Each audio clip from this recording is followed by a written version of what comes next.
You're listening to the Primal Happiness Show, a podcast dedicated to helping you thrive in this crazy modern world. Every Tuesday, we explore the nature of how our minds really work, what exactly the human animal requires to thrive, and how we can live happier and more fulfilling lives. If you're new here and haven't yet taken our free class, then there's no better place to get a jump start on reclaiming your primal happiness. It's where we'll guide you step by step through our antidote to today's modern world. Simply head on over to primalhappiness.co/antidote to get the free class and discover how to thrive without having to move to a planet that's not so crazy as ours. But now, your host, Lian Brook-Tyler.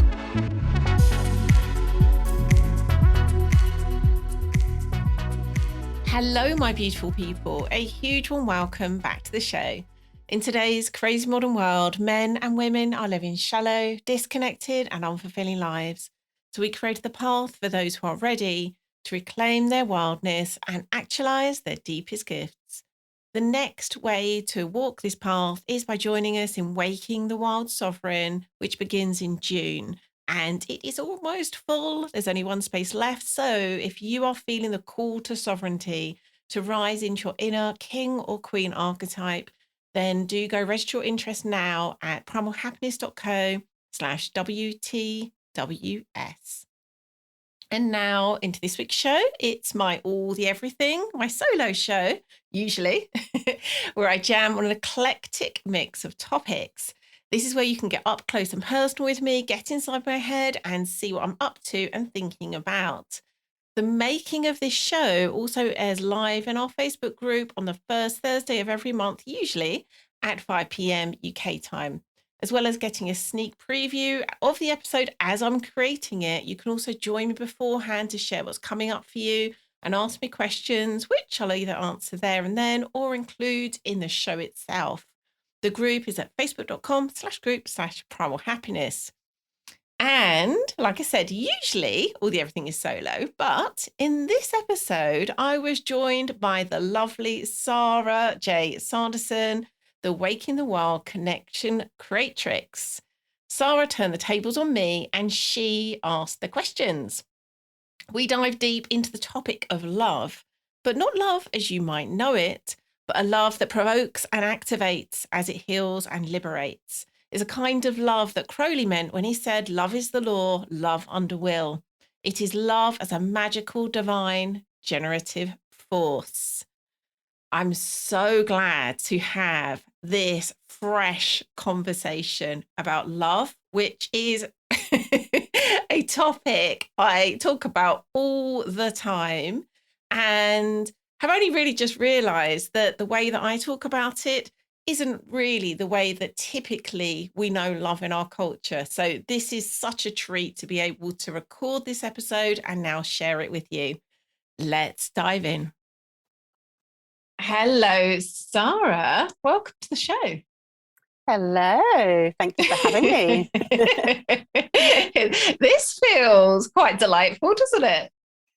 It surely does. Yeah, I'm looking forward to this. I feel like I'm welcoming you to a part of my home that you've never been to before. Very true. I have interviewed you once before, but this does feel different. It does. It wasn't here. It was actually in your home, if I remember rightly. Yes. And so, yes, very confusingly, we're turning the tables again in a different way. And you are now here in my home interviewing me about it's a bit of a cliche, a topic very dear to my heart. And so I am going to just hand over to you and let you lead from here. Wow. Thank you. Okay. So this is a very juicy topic and one that I think listeners will come at from their own lens of what we mean. So my first question to you, Lian, is to define what we're going to be talking about. So how would you define love in a magical sense? And its relevance to this conversation that we're going to have on this show?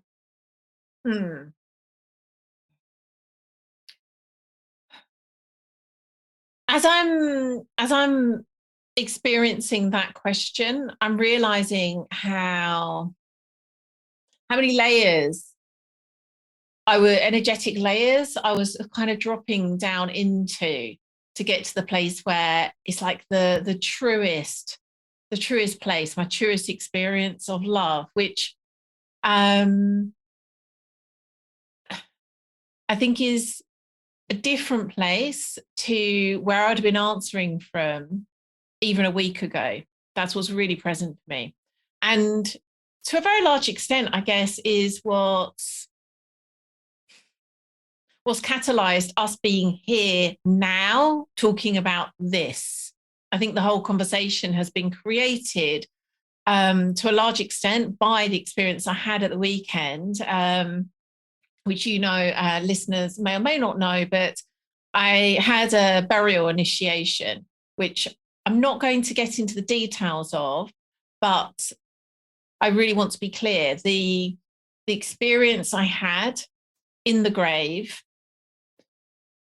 is very much informing a deeper experience of the kind of love that we're going to be talking about, which is something that has been such an important part of my own path, my own experience for the last few years. But there was something I experienced in that night, which is wanting to make itself present now in this conversation. So I really want to, before I even answer your question, I really felt that needed to be honoured, actually, because it really was the gift of that initiation. And the kind of love that we're talking about here, which we could describe as love through a magical lens, we could describe it as divine love. We could call it we could say unconditional love, actually, but it's beyond what we typically as humans mean when we're saying unconditional love. But it really is a love that welcomes and accepts and holds all things. And in doing so, in the it's not even an act, but in the experience of that, things are alchemized, things are released, things die, and things are created.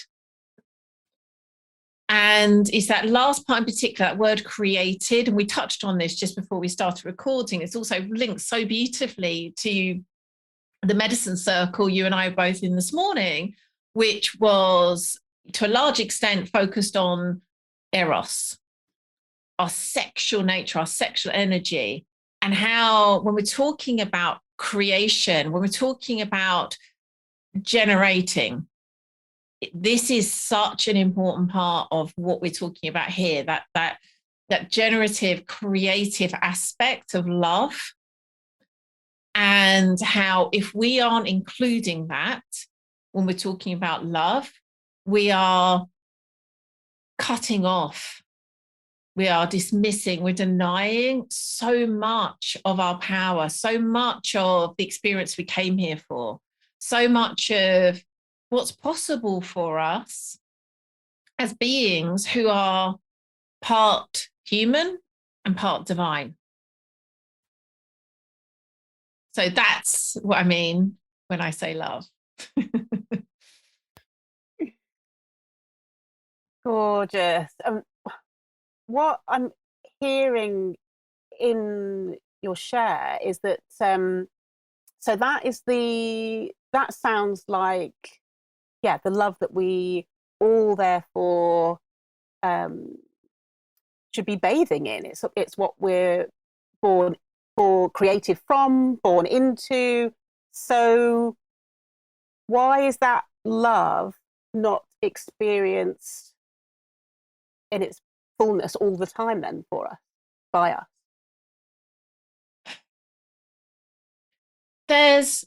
We could have a really long conversation about trauma and conditioning, but I'm not feeling like this is the time to do so.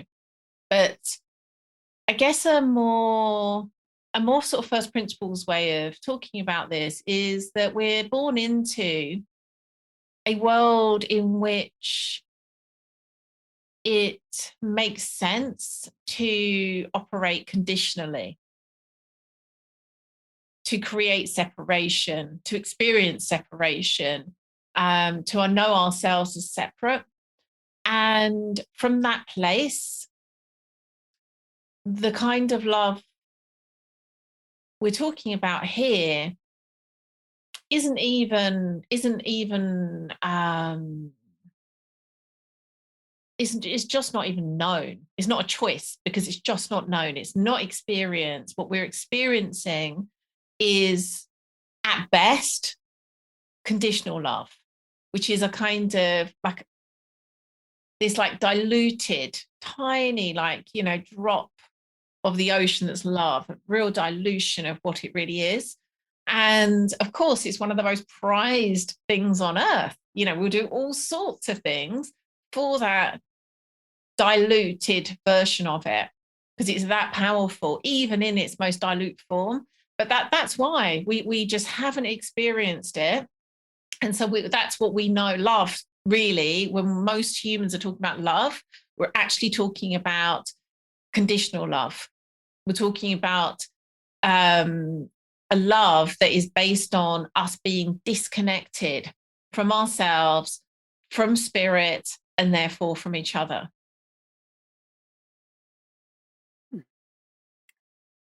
So if we're operating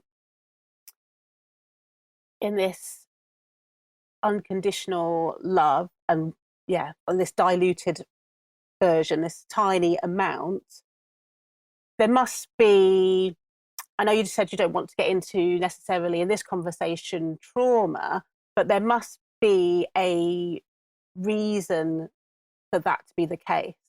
Must be a reason that the word that's coming to me is safety. So I'm just interested to hear a little bit more on why we would only have this diluted amount if we've got, if this creative life force, love, energy, or whatever is here for us, then why would we only have access to this tiny amount, or seemingly only have access to this diluted version? And this really is something that only makes sense when we zoom out and recognize that we're operating in a context that is disconnected. We're operating in a context that is traumatized. And that has been the case for most of us for generations and generations. So it's really hard to track back to being like trauma that we've experienced personally. We're traumatized culturally. And that's really important to recognize, because whilst it can be really powerful to use our own personal wounds as a portal, as you know, we do in our work, it's also important to recognize all of that's happening within a context of disconnection. So it's not that we're just personally disconnected, we're just disconnected culturally. And so from within that, it requires us to have open to some form of love beyond the personal, to even for it to feel safe, to be able to be in this world where people are walking around with this sense of self, which is disconnected, and by its very nature creates this kind of like almost a competition for everything, resources, love, safety. It creates this sense of we're needing to work against each other because we're not the same. And that's, whilst we're still in that illusion, how can we possibly see there's something beyond that? We can only see it within that limited bubble of separation. from which, of course, like you say, the word safety is exactly right. Why on earth would it be safe to open, to receive everything that's here when it's all happening within a bubble of, here we are, these separate people, all who have a very personal, self-focused, driven by fear motivation. And again, it's completely innocent. It's because the experience of something else hasn't been had. It's not known. It's not even known for most at an intellectual level, certainly not at an embodied level. Okay, so why then? Why does it matter? Why does it matter that we know that this greater love is available to us if it actually is it's not even safe to go there? Why do what I suppose my question is well, it's not, well, I suppose, is it a question? It's more of I'd like you to help me understand why this disconnection is there. That felt like a different question. That feels like the same question you just asked, but it felt like there was a different question that you were wanting to ask. What is the other question?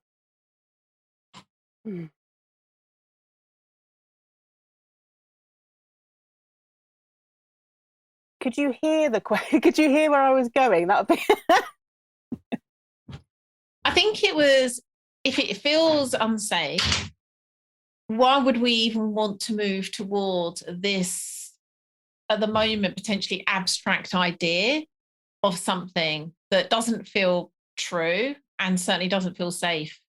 I think that felt to me like something like the question you're wanting to ask. Yes, yeah.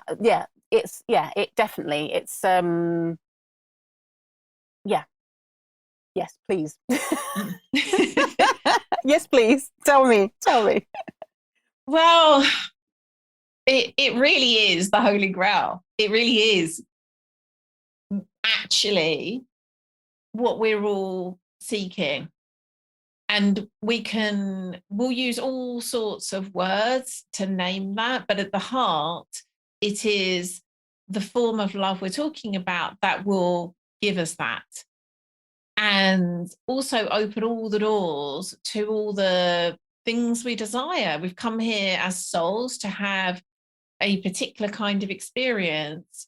And it's that closing to love. It's that non-acceptance of all parts of ourselves, let alone what's going on out there, that will block the experience we came here for. And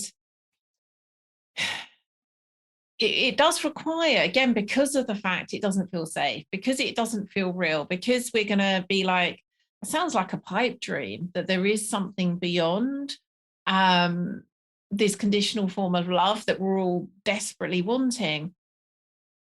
It does require real courage, particularly in the early stages. There's a point where we reach a tipping point where we feel enough of, again, let's call it divine love for the moment. We feel enough of that divine love that it kind of creates this like self-repulsion where we just get deeper and deeper experiences of that. And it's not even a question anymore whether to continue.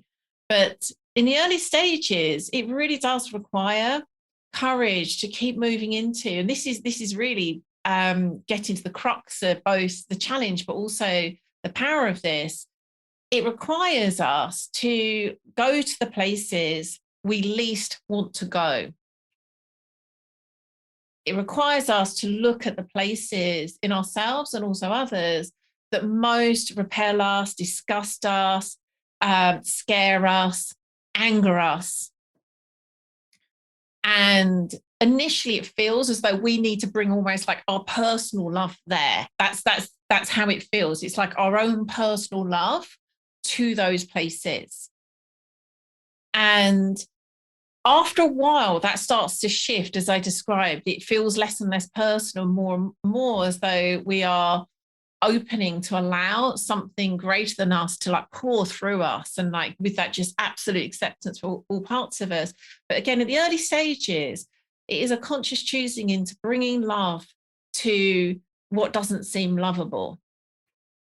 And knowing that, or even not knowing, hoping maybe sometimes to begin with, that will be that alchemical agent, that way that things can start to transform. And as you've seen, as you see all the time in Wake the Wild crucibles, that can be the hardest, scariest thing on earth.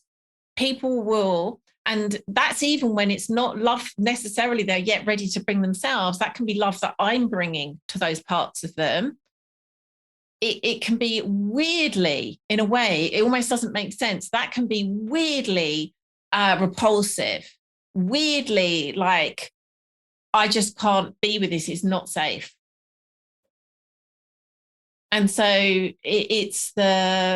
there's every reason in the world to go here, but there's also every reason in the world why it's going to be really challenging. Mm-hmm. Yeah, so much was coming up when you were sharing that then. So firstly, what was coming up was just all of the times that myself and I suspect a lot of people have tried to open and then you've been rejected in some way. I was thinking of first times in school and things like that. Then I was like jumping to being in the office, and there's just so many examples of when we dare to open, and then it's met with some sort of hostility, rejection, whatever. And then it like you say, I think you mentioned the word courageous, because to continue to open as opposed to armor up, shut down is tricky. But then when you just added that last bit about, but then when you actually are met with unconditional love, that also feels scary, and that I can't let that in either. So firstly, I'd just like to ask about the opening to love and how we deal with that, the rejection. Like, it just feels like too much for our nervous system to handle. So I'm just curious as to how on earth can we bring love and be open when it feels it's dangerous.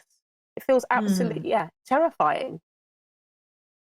And of course, I'm saying everything I'm saying from the basis of there needs to be real discernment brought to the places that we open. Right. And I wouldn't say, override. Ultimately, fear is going to arise, whether it's the right place or not. Recognize that. So we can have all of this fear arising, either because it's the correct response, as in it's the right response because the environment actually isn't safe, or, and most of the time this is the case, because it's old wounding creating that. And so if we look there for the answer, is this safe? We're going to get the response back like, of course it's not safe. Of course it's not safe. So it's really important to recognize that and allow ourselves to be guided. And, this is the work in itself, to learn to be guided by something deeper, more and more, as we do the work of creating that relationship with, whether we call it soul, higher self, will, the more and more we're able to be guided from there, we are able then to hold ourselves through experiences, to make choices that still are bringing up fear, and yet we know they're aligned. And, you know, that would be a whole conversation in itself, to be able to be navigated from that place. But ultimately, that's the place to make these choices, like where to open needs to come from that deep sense of alignment, even if there's fear present. So with that said, assuming again, it is an aligned place to be in that work of opening, and recognize, like, yes, there is that being honoring and gentle of your nervous system. It's not going to be wise to just completely fry yourself, so there is just no way you can even function. And the only way to move into the expansion that's required is to do that kind of like titration, really, you know, like a drop of what's needed here, recognize the effect that's having on your system, do what's needed to integrate that before you open to receive more. And that can obviously look like all sorts of things, but really at a first principles level, that's what I'm talking about. Really recognize the interplay of, like, okay, there's fear present and I can feel this is aligned. Okay, I can have a little bit of it, not too much, because otherwise I'm just going to be, you know, spending God knows how long just trying to deal with the effects of that. So this is, you know, real stuff. It can sound, when we're having a conversation in this moment, feeling great, perfectly safe, it is hard to remember, like, how visceral that experience of fear is, how real it looks, that we're not just going to get rejected, but we're going to get rejected and die. Like, that's the experience it feels like, so visceral, so tangible. So none of what I'm saying from this kind of get over yourself place, or minimizing it, or speaking about it as if it's kind of like only exists at principle level. These are real experiences we have as humans that absolutely get in the way of us being able to live open, live as the divine expression we came here to be. And so none of what I'm saying is dismissing that at all. It's including it. It's part of the path. It's part of the work. It's where we need to bring the love, ironically. Okay, so I'm hearing that we can, as humans, live in a way that is, yeah, both divine and human at the same time. Is that what you're saying is possible for us? Yes. Okay. That brings up so much emotion in me. Just because I believe you. I really believe you.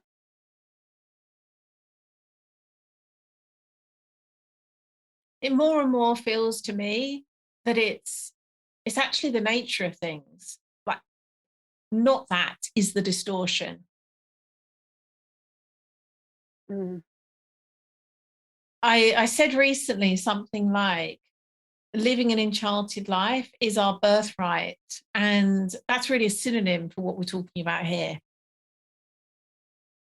To live in that full knowledge, full acceptance, full expression of our divinity and our human, not needing to close off, dismiss, bypass either, feels more and more clearly to me why we're here. Yes, we are here to have a human experience in a way that we couldn't if we weren't here having a human experience, but we're not meant to do it with a complete, it's more than a forgetting. It's almost like the way we're raised in this modern culture, it is like a severance from that deeper, truer, divine aspect of ourselves. And it's not how it's meant to be. That's the distortion. Yeah, that word came to me as just before you said it, that it does feel like it, yeah, it's been severed. Not for everybody on this earthy plane, though, thank goodness. And what I'm hearing and what I know of Waking the Wild is about how even in this modern culture, we can not live in the same way as Indigenous people do, you know, but we can live in this modern culture, but still have access to, our birthright. So I'm curious how we even, you've said that basically love is the answer. Love is the answer to this. So can you share a little bit more about what that looks like in our modern culture? And the quote that you'll be very familiar with, that just came to mind, is the Alistair Crowley quote: "Love is the law, love under will.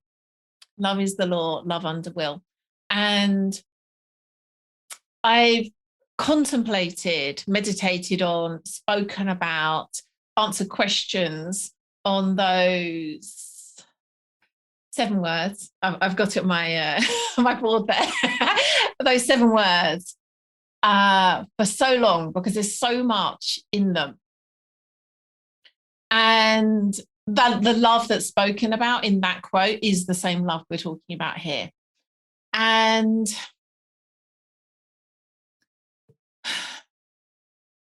the reason that's come to mind is it brings in something that I think is so often missing when we have the experience of some kind of spiritual path, some kind of ascension path, where we get a taste of our divinity, where we get the experience that, like, maybe there is something beyond us, and we go up and out of the human to the point where the human isn't even important, it's dismissed. It's almost like it was an accident. Like, all we need to do is try and return back there as quickly as we possibly can, and actually have the kind of the severance happen the other way round, where we sever ourselves from the human to go upwards before we're ready to do that, because we're actually still meant to be here being human. And the beauty, the power of those words is that it's what it's speaking to in the word will is that perfect diamond, that star that each of us came here to be.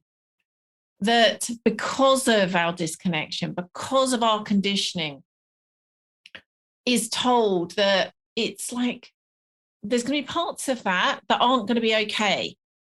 They're going to really rub up against all the things that we're told aren't good enough, don't fit the mold, aren't safe, are something to be ashamed of.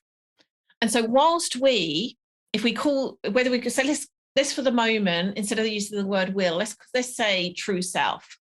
If there's aspects of our true self, and there will be, that aren't acceptable culturally, or we've been shown are going to have us be hurt and rejected, we aren't going to be them. We are going to stay frozen in a state that we've molded ourselves to, that is denying aspects of that true self so that we can get by, so we can survive. Therefore, going back to your question, how do we have this experience of our divinity? It's recognizing that, like, within that seed of the will itself, the true self itself is a direct expression of the divine. It just happens to be one that we have the experience to live from, create from here in this realm. And so the more we can recognize that is the way that we get to have this experience as a god or a goddess walking on this plane, is to be that full expression of the star, of the divine spark. That is where we live from. But love is required in order for us to be able to do that.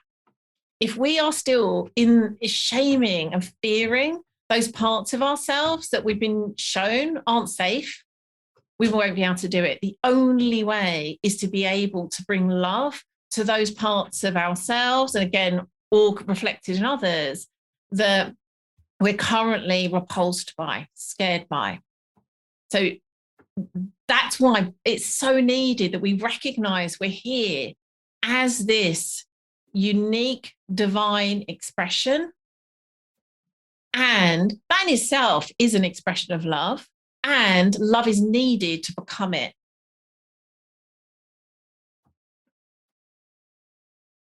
Okay. So if we manage to do that, we brought love to the parts of us that we've hidden away through conditioning and the old stories. So we're now able to, own our gifts, be our true self. What's next? Because we're going to be so we've got that, but then I step out into the world, thankfully my place of work is working with working with other gods and goddesses, so maybe I'm not the best example, but for many people they're stepping into places where that's not what everyone else has has done. They haven't. They're still walking around hiding their true self, because that's what to them is what's going to help them to survive. So how does that work? Earlier you asked something else that put in mind something that actually feels as though it's the answer to this question, and it is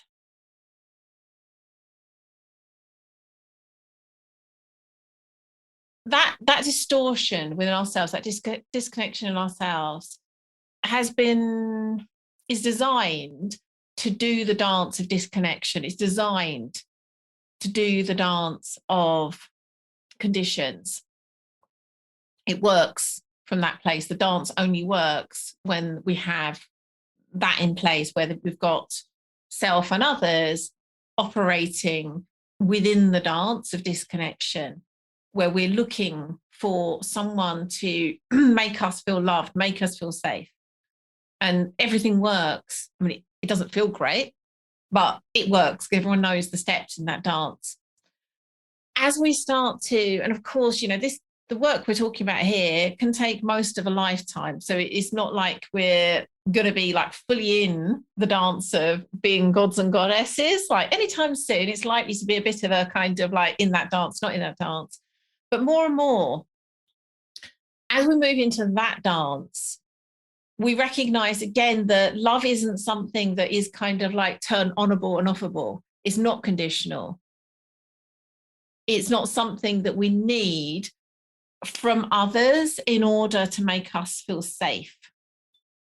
It's an experience that we're in. It's an experience that we are bathing in. And when we're experiencing something out there that's not that, it's no longer experienced as a threat in here, which is ultimately what's happening when we're still in that dance of disconnection. We experience things out there that are kind of seeming to be like drawing away, not giving us what we need to feel safe. It's the parts of us that are disconnected that are responding to that and saying, this isn't safe, I need someone to behave this way for me to feel safe. When that is no longer our experience, because we know we're whole, we know we're safe, we know that we're loved, what we then experience when it's happening out there is completely different. And typically what we're able to it's not even bring, however I name this, it's going to sound a little bit like a kind of steps or transactional, and it's not really. I'm not sure I can quite name this in a way that really does justice to it, but it goes back, I guess, to what I was saying right at the beginning. The kind of love that we're talking about is fully accepting all things, including disconnection, including fear, including anger directed at us, including repulsion directed at us, it doesn't suddenly become, oh, this isn't lovable. It's another thing to love. It's how life is showing up right now. Which brings to mind something that I know you've witnessed a number of times now when we've been in circle together, where you've seen people verbally expressing anger towards me, where I've said something, done something that's provoked them into anger. And more, I recognize that there was a time, maybe a few years back, where when that would happen, I would notice there were still parts of me that were responding with fear, feeling this sense of threat. Like, anger particularly is a, big, scary emotion. It's meant to be. And there were parts of me that were responding to it where I was almost having to tend to those parts of me that were still going, eek, this isn't safe, this isn't safe. And then there was a growing part of me. It's like, it's okay, I can hold you, this scared part of me, and I can hold them. And it was like a kind of negotiation that was needing to happen in order to stay open and loving and present for that person. Over the last couple of years, I noticed that part of me doesn't seem to be there with a voice anymore. It doesn't seem, it's been integrated into the system. And now when that happens, the experience here is love. That's what's happening there in terms of their expression, and me meeting it is an example of what we were saying right at the beginning. This is how love liberates. This is how love heals. This is how love generates. This is how love creates. There is something new being created in that moment as love meets fear.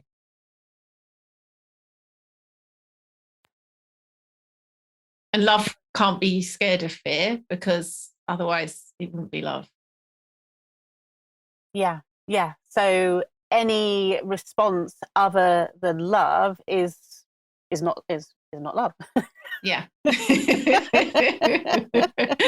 Yeah. I was visualizing somebody right in front of your face, screaming in your face, and you, seeing the love in them, seeing them for who they truly are, and not needing to defend yourself or anything like that. It was just like this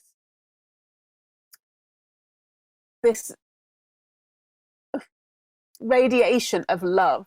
So no matter what they were bringing, it was just then met with love and alchemized.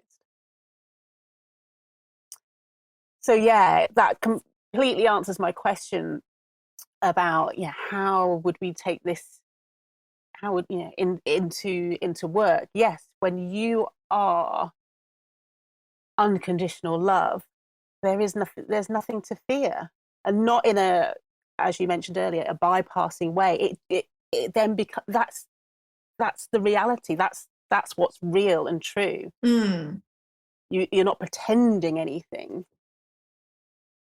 And that feels very different to the type of love that gets often spoken about, this gentle, soft. I mean, that's full on power.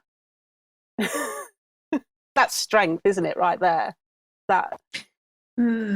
It's funny you said strength. Do you remember just before we started recording, we're talking about the lust card in the Thoth deck, which is the equivalent of strength in other decks. And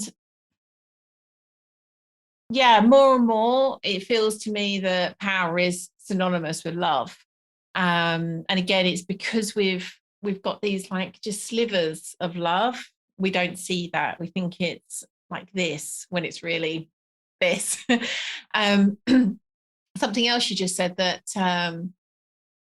really more and more is my experience. And, I have moments too where there's still parts of me that are fear, that are still requiring tending. You know, it's not that I'm here all of the time, but it's most of the time now. That's what I can say. And from that space isn't really, from that experience, from knowing really who we really are, it's so clear that when we're not that, it is those little children parts of us that are hurting, are scared. And that then becomes so visible. It's so visible that when that's where someone's reacting from, it's just like undeniable. Is this little girl, little boy? And how would anything other than love make sense?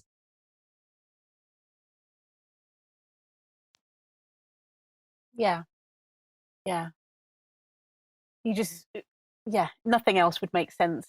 To respond to a child that's sad, angry, whatever the emotion that is in front of you, the response is love. It has to be. And if it isn't, it's because of that part in us that's scared. So 2 children. Yeah. 2 children. And that really brings me back to the experience I had in the grave. I love just throwing in that low. Which really was the way that, like, we are all children in the eyes of, let's for the moment say Mother Earth. I could use many words for this, but I'm just going to say Mother Earth because that was the experience I had then. We are all her children. And we sometimes feel so ashamed, so unlovable. And again, we've almost like taught ourselves to experience ourselves that way to feel safe. It's like we can't dare approve of those parts of ourselves that would have ourselves rejected by others. Therefore, going back to what you said earlier, it's like dangerous to experience unconditional love, because then what if we ended up showing those parts of ourselves to the world and then we'd be rejected or hurt? And so the thing that I just was so made, it's not even aware of because it was just there, it was just the experience, was the way that that's how we're seen. We're all seen as innocent, beautiful, pure children. That we don't need to do anything. We don't need to be less of something. We don't need to be this, like, perfect or better version in order to have that love. Because it's just there. It's just there.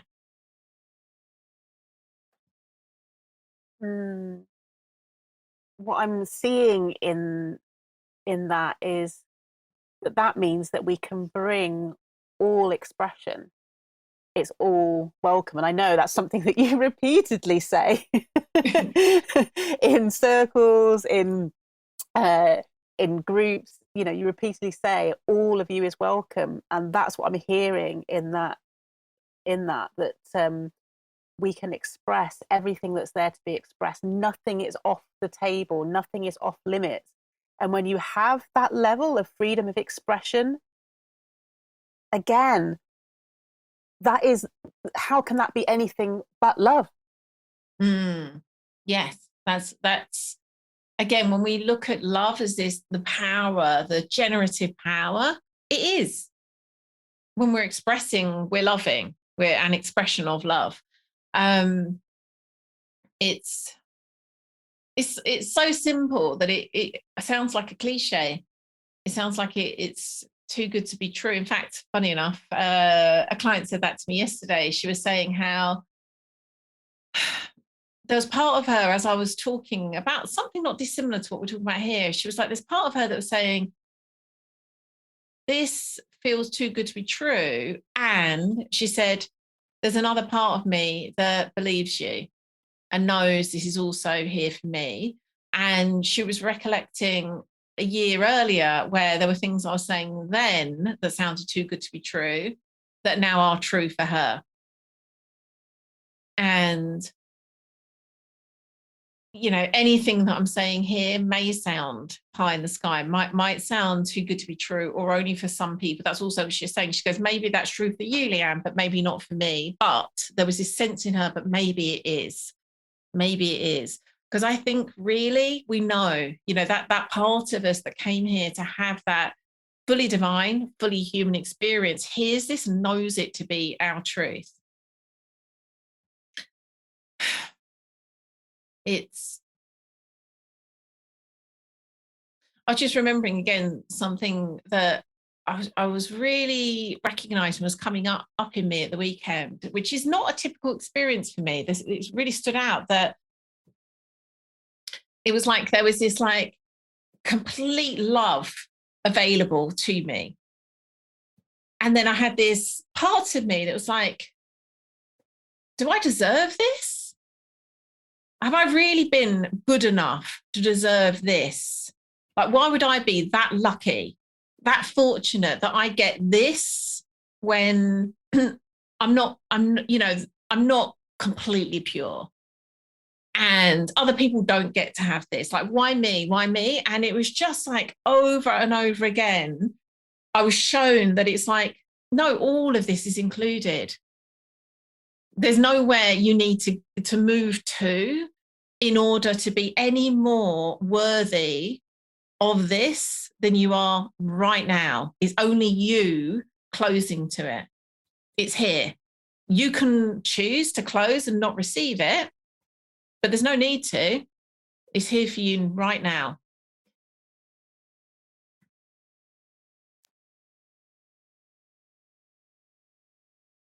What's coming up for me is another Crowley quote that you recently shared, and that for some reason that feels like it ties in with this and us knowing, I suppose, what the journey is. I don't know if will you have it to hand? Have you got it? Was it the one about about the taboos, complexes? Yeah, because what's coming to me, is about everything being welcome.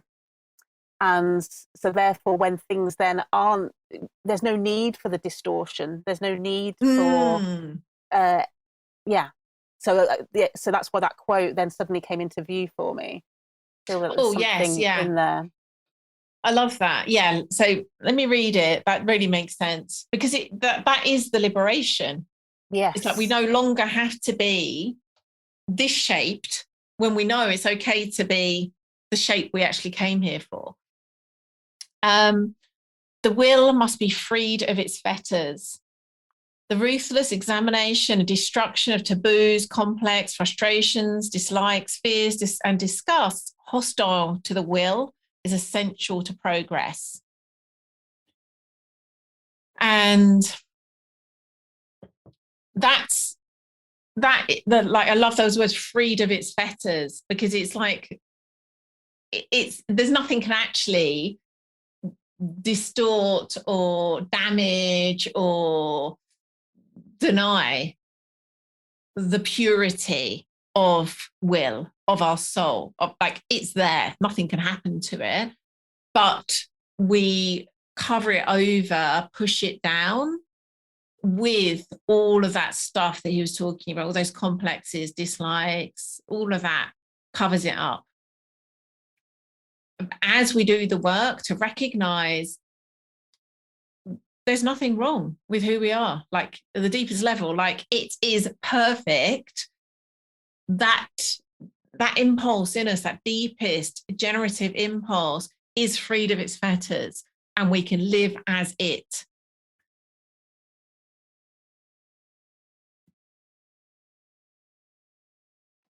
And it being love. It is. And that's, I guess, going back again to the love is the law, love under will. The paradox in that is will itself is love. But, you know, the whole thing wouldn't make sense if it was just love, love, love, love, love. But like, really, that's what it is. Like, will itself is an expression of love. What would the quote be? Love under love. Love under love. And it's just like that would take a lifetime to meditate on. But I actually do think this raises something that I think is so helpful to recognize and is freeing. This in itself, I think, is so freeing to know, is that because will is an expression of love, is made of love, it's a unique expression of love that we came here to be, it is for the highest good. If we are to live our will, it inherently is generative, is inherently going to have an expansive, creative, beautifying impact. We can trust that. We can trust that. And so part of what gets in the way of us being able to live our will is we don't trust it. We think, oh, it's going to be damaging, it's going to hurt others, it's going to be me needing to be selfish. And yes, you know, there's times where us living our will can look selfish. We could be accused of being selfish. But the more time I've spent with this, and again, with myself and also others, the more I can see the truth is the only things that are seemingly destroyed, seemingly negatively impacted by someone living their will are things that weren't meant to be, things that aren't true, things that were created by fear, things that were built from distortion.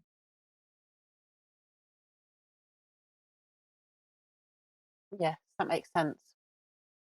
Yeah, because you hear people say, well, yeah, but people might say, well, that was my will, that's what I want, that's what I wanted to do. And it's I suppose nuanced, if that's the right word for it.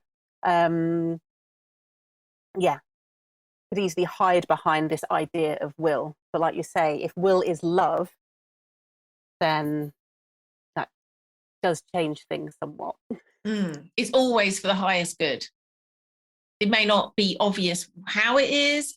It may look like it's not, but it is. If it's will, it is for the highest good. We're right up on time for this show. So I'd just like to see if there was a question that I didn't ask you that you're like, oh, Sara, why haven't you asked me this? This is what I wanted to say about love. Is there anything else that you'd like to share now? I mean, obviously you could do a whole series of shows on the topic of love, but how would you like to end this particular show? What's occurring to me is linked to what we were just talking about, but it's the permission that love brings. And I see this very, very clearly in the work I do with others. And any clients or students listening to this will probably chuckle or or grind their teeth as I say this, in that because I know that if I'm going to reflect something, guide someone on something, I know that I'm only doing so as love. I've got no desire to do it from any other place. And if there's any part of me that is like, is there some of my own stuff in this? I would always pause and do my work on that first. It's fairly rare that I have a sense that there might be some of my own stuff. When I say my own stuff, like my own fear, really. And even if I suspect, like if something is getting quite dicey, and I think there could be some of my stuff, that's when I'll go to Jonathan or someone else I trust and say, can you check my feet on this? I just want to be sure that I'm clean on this. Mostly I don't need to. Mostly I know that what's coming through me is from love. And it's not always pretty.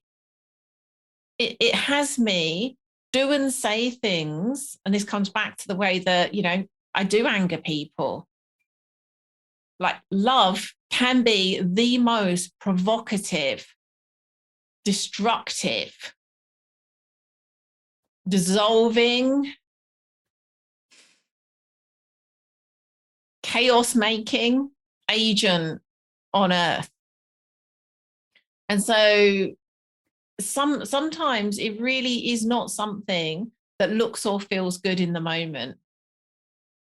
There's times where, in fact, I think was it last week where you did a video testimonial with a client that said, like, Lian's just really triggered me.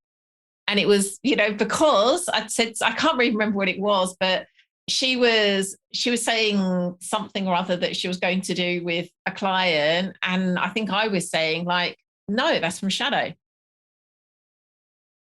And I have a lot of leeway, a lot of permission to speak truth that may not be welcome, truth that might well hurt, truth that will stop someone in their tracks, truth that may well trigger shame and fear, because that's what's needed for the healing. And it is love that allows me to do that, and for it to be healing and liberating and generative.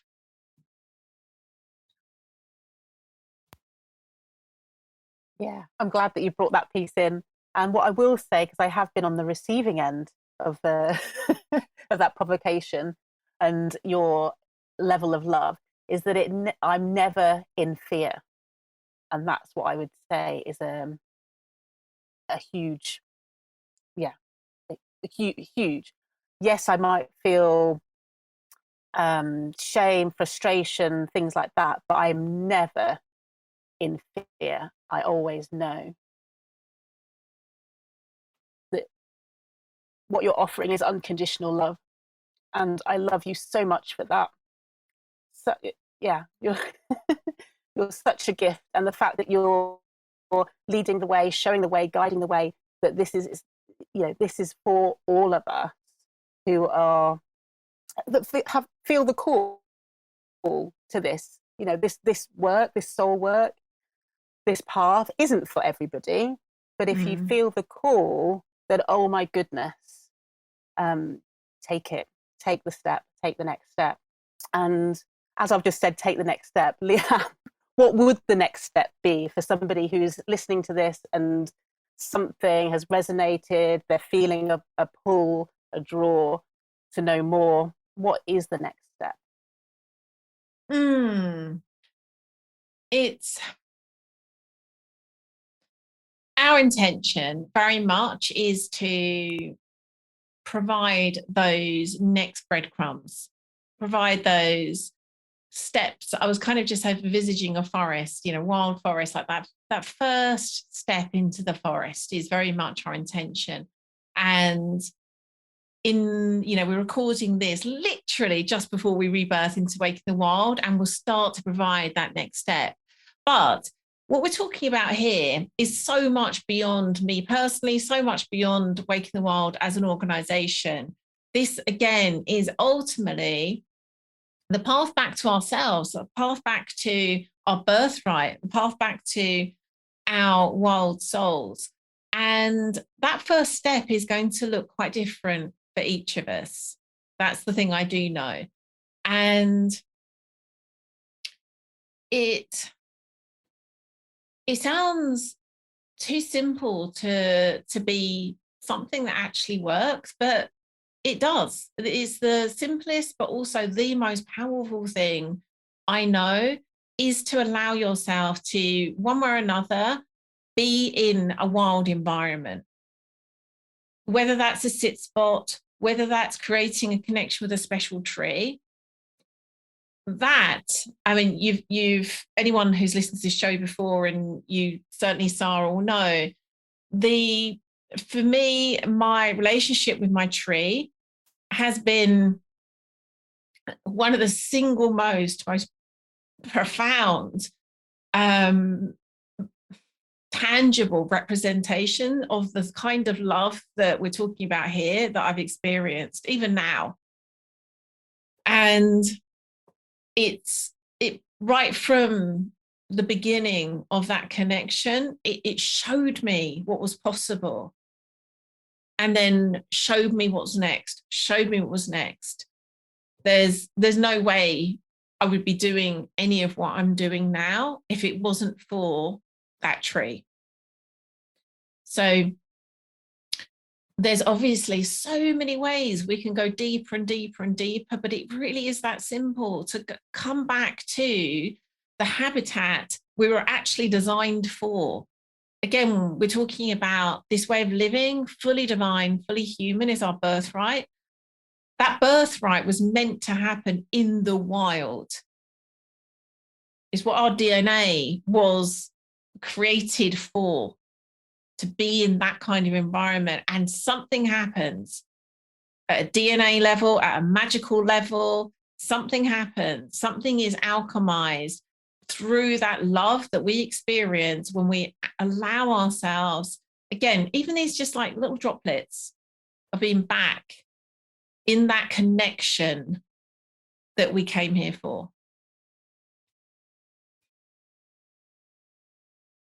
Beautiful.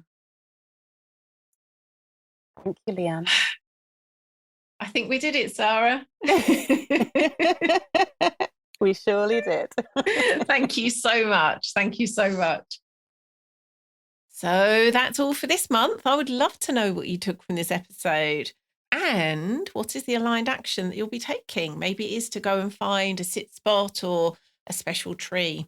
If you'd like to share what came up for you, then the Primal Happiness Facebook group is the perfect place to do just that. And the link for that is facebook.com/group/primal happiness. And as ever, I'd also love to have your feedback, questions, and topic suggestions. And the group is the best place to post those too. If you'd like to join me live for the making of the next show, you'd be very welcome. It airs live in our Facebook group, usually on the first Thursday of every month at 5 p.m. UK time. Sometimes it varies, and we'll let you know if that happens. And as well as getting a sneak preview of the episode as I'm creating it, you can also join me beforehand to share what's coming up for you and ask me questions, which I'll either answer there and then, or I'll include in the show itself. If you would like to get notes and links for everything we spoke about this week, hop on over to the show notes, and they're at primalhappiness.co/episode 364. And if you don't want to miss out on next week's episode, head on over to Apple Podcast, Stitcher, or your app of choice and hit that subscribe button. That way you'll get each episode auto-magically delivered straight to your device as soon as it's released. Thank you so much for listening. You've been wonderful. Catch you again next Tuesday.